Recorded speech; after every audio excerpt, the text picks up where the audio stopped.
ஓம் முருகா போற்றி, கந்தா போற்றி, கடம்பா போற்றி, கதிர்வேளா போற்றி, அறுபடை வீடு கொண்ட முருகப்பெருமானே போற்றி போற்றி. நீண்ட நேரமாக இந்த முருகப்பெருமான் உன்னிடம் ஒன்றை கூறவே காத்திருக்கிறேன். இந்த முருகனை உன் அப்பாவாக நினைத்தால் நான் சொல்வதையெல்லாம் கேள். உனக்கான கோரிக்கைகளும் வேண்டுதல்களும் நிறைவேறப் போகிறது. நான் உன் குடும்பத்துக்கு வேண்டியவைகள் எல்லாவற்றையும் இந்த பதிவின் மூலம் உனக்கு சொல்லப் போகிறேன். நான் சொல்வதை சற்று கவனமாக கேள். முருகா முருகா என்று 3 முறை சொல். கண்களை மூடிக்கொண்டு எனது நாமத்தை சொல்லிக்கொண்டே இரு. மன அமைதியுடன் முழுவதையும் பொறுமையாக கேள். இதோ உன் குடும்பத்தில் உள்ள அனைவருக்கும் திருமணத்தை எல்லாம் நடத்தி வைக்கப் போகிறேன். நல்லதொரு வாழ்க்கை துணையை அமைத்து கொடுக்கப் போகிறேன்.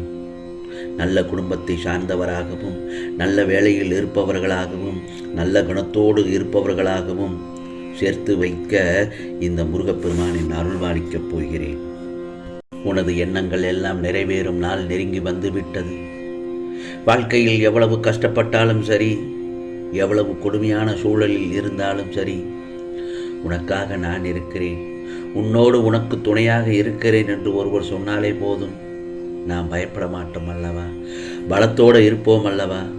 தனியாக போராடிப்பார். உன்னுடைய வலிமை என்னவென்று உனக்கு அந்த நேரத்தில் தான் தெரிய வரும். அதே நேரத்தில் தனியாக அமர்ந்து சிந்தித்துப்பார். வாழ்க்கை என்றால் என்னவென்று உனக்கு புரிய வரும். நான் சொல்வதை சற்று கவனமுடன் கேட்டு புரிந்து கொண்டால் உன்னுடைய மன வாழ்க்கை இனிதாக இருக்கும். நீ விரும்பிய ஒருவருடன் நேசித்து வாழலாம் என்பதே. ஒரு சிலருக்கு திருமணமாகாமல் தள்ளிக்கொண்டே போகலாம்.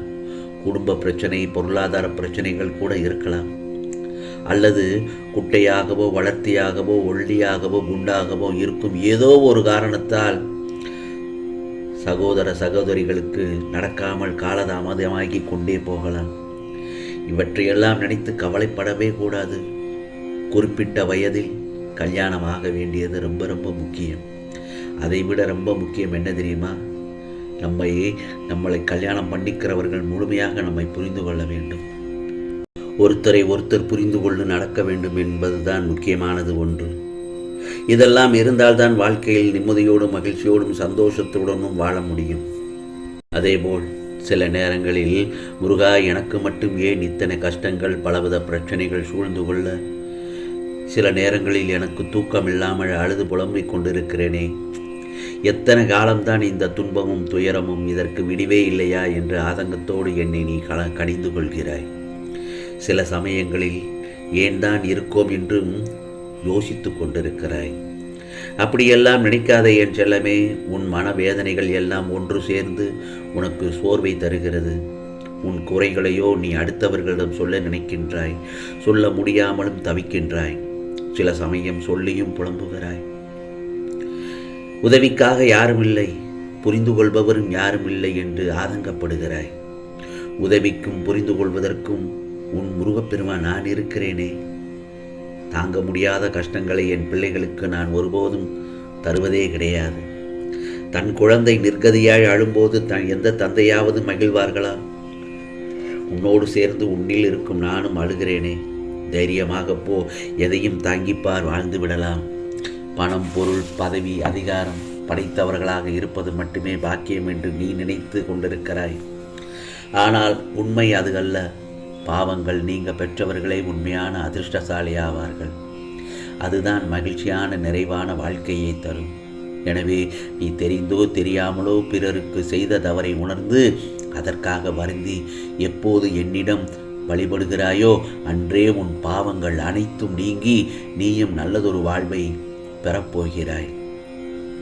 விரோதங்களையும் வீண் வாதங்களையும் தவிர்த்து விடு.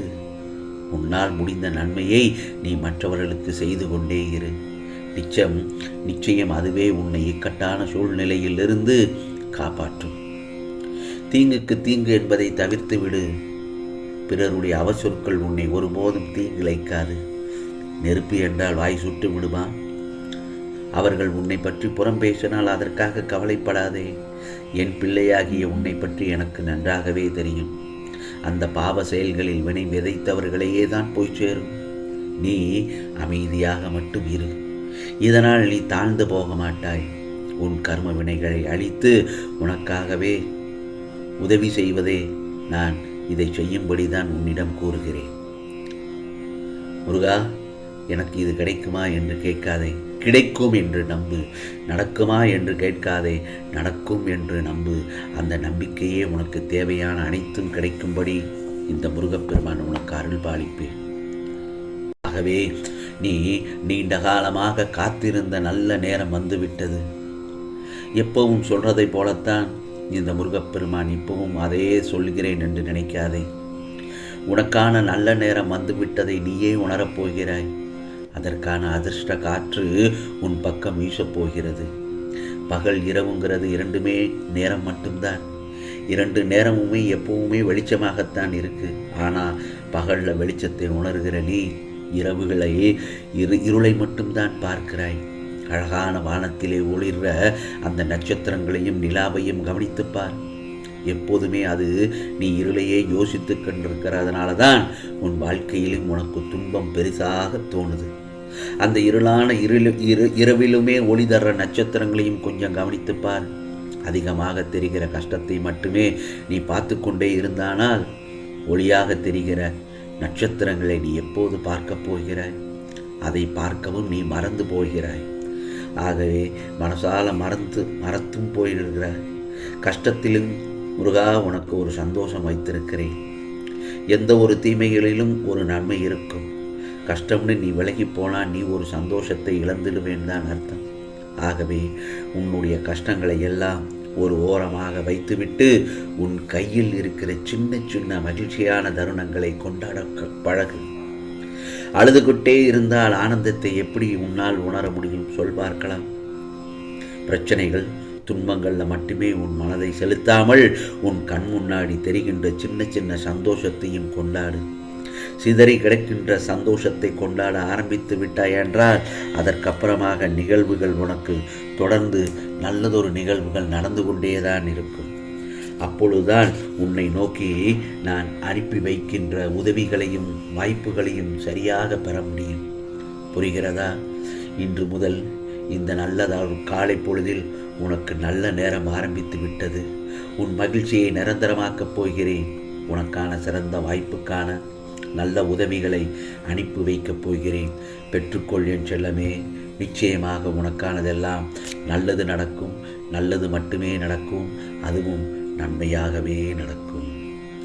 ஓம் முருகா சரணம். ஓம் முருகா சரணம். ஓம் முருகா சரணம்.